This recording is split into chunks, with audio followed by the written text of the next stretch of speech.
بسم اللہ الرحمن الرحیم۔ نماز پڑھنے کا طریقہ۔ آپ صلی اللہ علیہ وسلم کس طرح نماز پڑھتے تھے اور ہمیں کیسے نماز پڑھنے کا حکم دیتے تھے؟ آج کل جو ہے ہم اور آپ اور بھی بہت سے لوگ نماز پڑھنے میں غلطیاں کرتے رہتے ہیں، تو اس وجہ سے ہم آج بات کرنے والے ہیں کیسے ہمیں نماز پڑھنا چاہیے، کیسے ہماری نماز قبول ہوگی۔ اگر ہم غلط پڑھیں تو پتہ نہیں اللہ کے ہاں نماز قبول ہو یا نہ ہو، تو ہمیں نماز پڑھنے کا طریقہ جاننا چاہیے اور اچھے سے اچھے طریقے سے نماز پڑھنا چاہیے۔ تو شروع کرتے ہیں ویڈیو کو۔ سب سے پہلے جو ہے کسی پاک جگہ قبلہ کے جانب رخ کر کے کھڑے ہونا ہے اور نماز کی نیت کرتے ہوئے ہاتھوں کو کانوں تک اٹھانا ہے، اسے کانوں تک اٹھانا ہے اور اللہ اکبر کہتے ہوئے ناف کے نیچے نیت باندھ لینا ہے۔ سب سے پہلے بائیں ہاتھ کو رکھنا ہے اور بائیں ہاتھ کے اوپر دائیں ہاتھ رکھنا ہے اور ہلکا بناتے ہوئے پکڑنا ہے۔ گٹوں کو جو ہے اس گٹے کو انگلیوں سے جکڑ لینا ہے، ادھر سے ایک کانی انگلی اور یہ انگوٹھا سے پکڑنا ہے اور 3 انگلی ایسے رہیں گے۔ اس کے بعد جو ہے ثنا پڑھنا ہے۔ ثنا سبحانک اللہم و بحمدک و تبارک اسمک و تعالی جدک و لا الہ غیرک۔ اس کے بعد سری طور پر یعنی دھیمی آواز سے ہی اعوذ باللہ من الشیطان الرجیم اور پھر بسم اللہ الرحمن الرحیم پڑھنا ہے۔ اگر آپ امام ہیں تو پھر امام قرات کرے گا، جیسے کہ مغرب کی نماز میں، عشاء کی نماز میں، فجر کی نماز میں وہ جہری آواز سے کرے گا، اور اگر اور نماز ہیں جیسے ظہر عصر تو اس میں سری کرے گا، اور اگر مقتدی ہیں تو چپ چاپ کھڑے ہو کے سننا ہے۔ امام جو ہے قرات سورہ فاتحہ پڑھے گا اور سری طور پر ہی آمین کہے گا، پھر اس کے بعد کوئی سورت پڑھے گا یا پھر کوئی 3 آیات پڑھے گا یا پھر کوئی بڑی آیت پڑھ دے گی تو اس سے بھی ہو جائے گا، کافی ہو جائے گا۔ اس کے بعد جو ہے میں اللہ اکبر کہتے ہوئے رکوع میں جانا ہے۔ رکوع کیسے کرنا ہے کہ رکوع جو ہے پیٹھ، سرین اور سر ایک دم برابر ہو، ایک دم پورا برابر ہو، زیادہ اونچ نیچ نہ ہو، ایک دم پورا برابر ہونا چاہیے۔ اور پھر یہ گھٹنے کو ہاتھوں سے پکڑنا ہے، اپنی انگلیوں سے جکڑ لینا ہے اور انگلی جو ہے کھلی ہوئی رہنا چاہیے، اسے جمع نہ ہو، کھلی ہوئی رہنی چاہیے، اسے جکڑ لیں زور سے۔ اور اس کے بعد جو ہے کم سے کم 3 مرتبہ سبحان ربی العظیم کہنا ہے، تسبیح پڑھنا ہے، چاہے 3 مرتبہ، چاہے 5 مرتبہ، چاہے 7 مرتبہ۔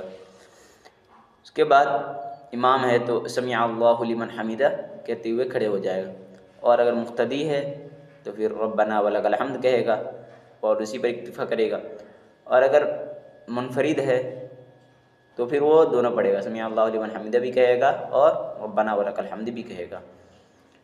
پھر ایک دم سیدھا کھڑا ہو جانا ہے، یعنی کہ سر جھکا قوما میں جو ہے سر جھکا نہیں رہنا چاہیے، ایک دم سیدھا کھڑا ہو۔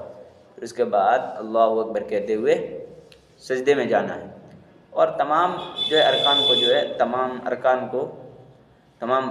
ارکان کو سکون ایک دم سنجیدگی کے ساتھ ادا کرنا ہے، یہ واجب ہے۔ پھر جو ہے سجدہ کیسے کرنا ہے، اللہ اکبر کہتے ہوئے پہلے گھٹنے کو رکھنا ہے، گھٹنے کے بعد ہتھیلیوں کو رکھنا ہے، اس کے بعد چہرے میں بھی پہلے ناک کو اور پھر پیشانی کو، پھر اس کے بعد اس میں بھی سجدے میں بھی سبحان ربی الاعلی کم سے کم 3 مرتبہ یا 5 مرتبہ یا 7 مرتبہ، پھر اللہ اکبر کہتے ہوئے بیٹھ جانا ہے، ایک دم سیدھا بیٹھنا ہے، پھر آرام سے پھر اللہ اکبر کہتے ہوئے سجدے میں چلے جانا ہے۔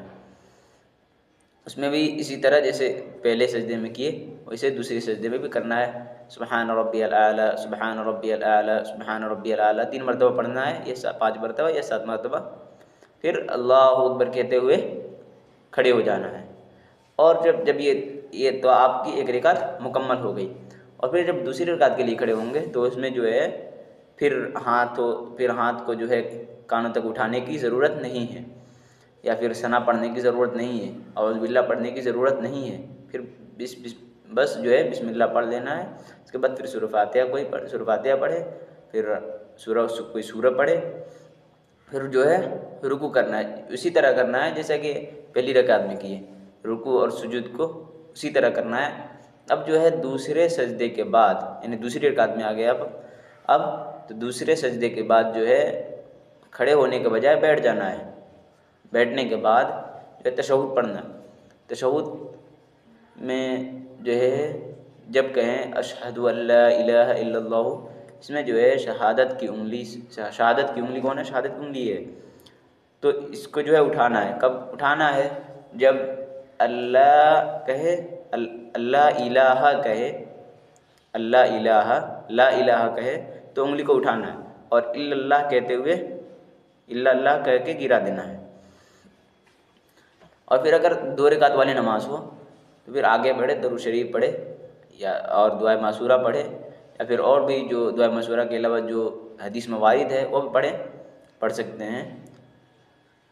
اور پھر اگر 4 رکعت والی نماز ہو یا 3 رکعت والی نماز ہو تو صرف جو ہے تشہد پڑھ کے سیدھے کھڑے ہو جانا ہے۔ پھر اور کھڑے ہونے کے بعد اگر فرض نماز ہو تو فرض نماز میں کھڑے ہونے کے بعد صرف سورہ فاتحہ پڑھنا ہے، سورت یا پھر کوئی آیت اس میں نہیں ملانا ہے، صرف سورہ فاتحہ پڑھ کے رکوع میں چلے جانا ہے، اور اسی طرح رکوع اور سجود کو مکمل کر کے اگر 3 رکعت والی نماز ہو یعنی مغرب کی نماز ہو تو پھر تیسری رکعت پہ بھی بیٹھ جانا ہے، اور پھر اس میں تشہد پڑھ لے، درود شریف پڑھ لے، دعائے معصورہ پڑھ کے سلام پھیر دے۔ اگر 4 رکعت والی نماز ہو تو تیسری رکعت میں بیٹھنا نہیں ہے، تیسری رکعت میں بھی کھڑے ہو جانا ہے۔ پھر جو ہے جو پڑھنا ہے سورہ فاتحہ پڑھنا ہے، اور پھر ایسے ہی رکوع سجدہ کرتے ہوئے پھر بیٹھ جانا ہے چوتھی رکعت میں۔ چوتھی رکعت میں بیٹھنے کے بعد پھر اس میں تشہد پڑھیں گے، درود شریف پڑھیں گے اور دعائے معصورہ پڑھیں گے، پڑھنے کے بعد سلام پھیر دیں گے۔ اور یہ تو بات ہو گئی فرض نماز کی۔ اور اگر سنت نماز ہو، سنت والی نماز ہو تو سنت والی نماز میں جو ہے سنت کی نماز میں ہمیں تیسری اور چوتھی رکعت میں صرف سورہ فاتحہ نہیں پڑھنا ہے، بلکہ اس کے ساتھ کوئی سورت بھی ملانا ہے، یا پھر کوئی 3 آیات کے بقدر پڑھنا ہے، یا پھر کوئی بڑی آیت پڑھ دیں تو بھی چلے گا۔ تو اس طرح جو ہے نماز پڑھیں گے۔